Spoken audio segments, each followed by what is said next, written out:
Okay, so pinakuluan ko po itong ating karne for 30 minutes. Pinalambot ko lang po. Then, after this, piprituhin po natin ito bago po natin ihalo sa ating mga gulay.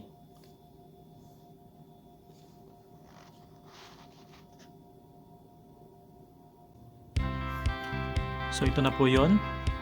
Prinito na po natin ang ating karne.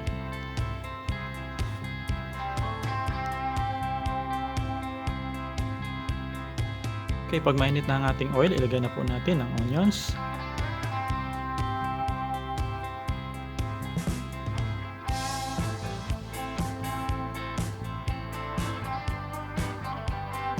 Then ang ating garlic.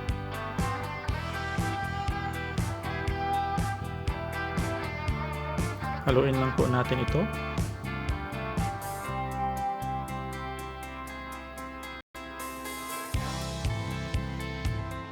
Then ang ating karne.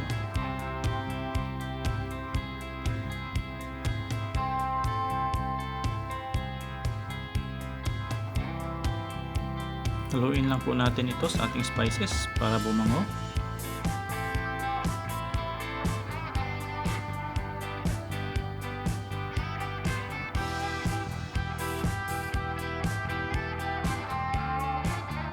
So lagay na po natin yung water.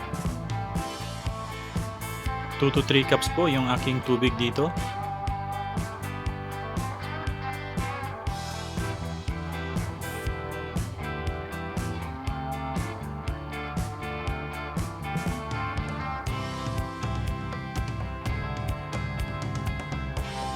Then antayin lang po nating mag-boil.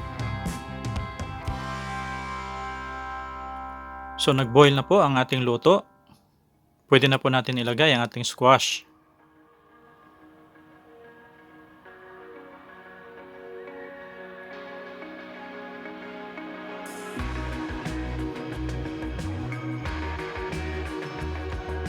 Then i-cover lang po natin ito for 3 minutes.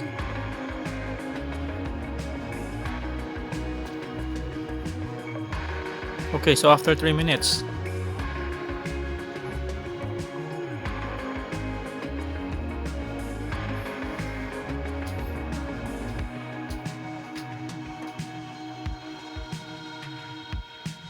ilagay na po natin ang ating eggplant.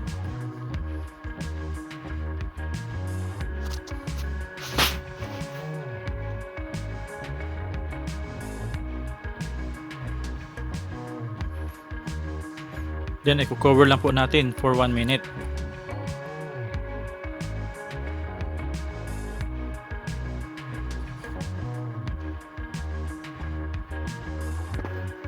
Okay, so after a minute,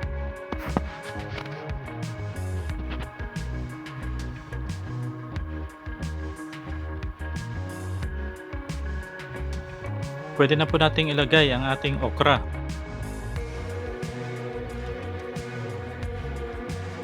Haluin lang po natin ito ng mabuti. So hindi ko po kino-cover ng matagal ang ating luto. 1 minute each lang po. Ang pinakamatagal ay yung squash kasi siya yung pinakamatigas. Kasi madali po itong naluluto, itong mga gulay na to. So check also guys the water kasi baka kulang, pwede nyo pong dagdagan.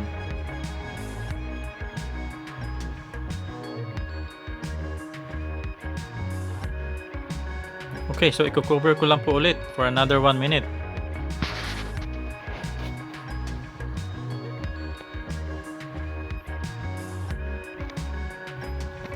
Okay, so pwede na natin ilagay ang ating ampalaya or bitter gourd.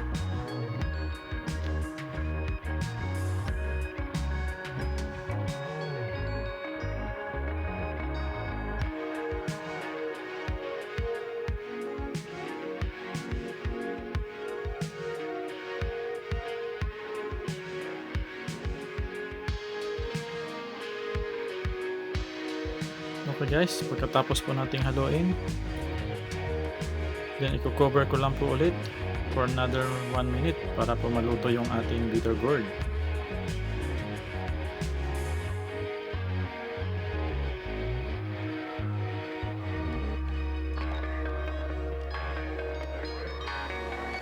Okay, so ito na po. Pagkatapos po nating mailagay lahat ang ating mga gulay.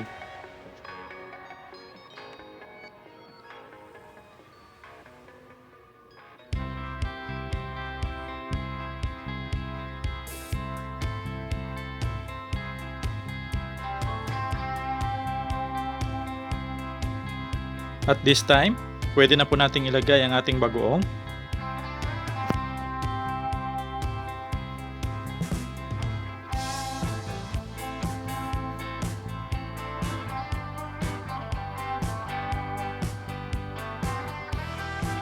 Haluin lang po natin ng mabuti sa ating gulay.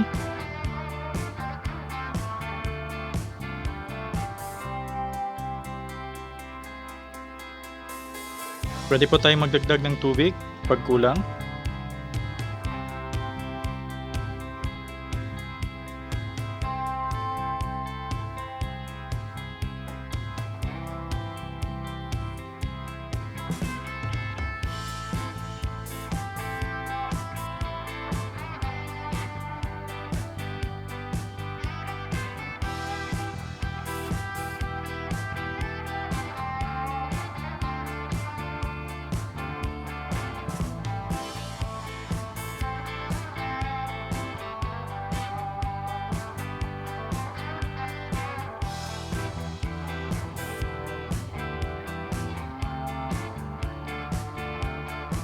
Then check lang po natin ang ating squash kung malambot na.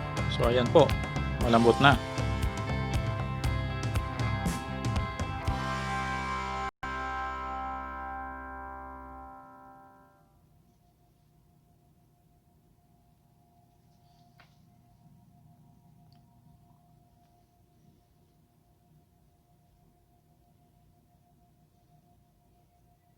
So okay guys, luto na po ang ating pinakbet.